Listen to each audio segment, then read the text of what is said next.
এখন আমরা রবি নদীর খুব কাছে। রবি নদীর উপর একটা ব্রিজ আছে, দেখুন রবি নদী কি সুন্দর বলছে,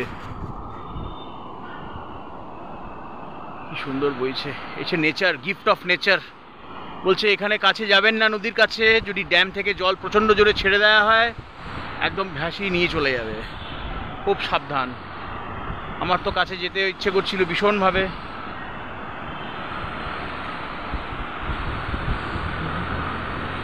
কি সুন্দর লাগছে দেখি।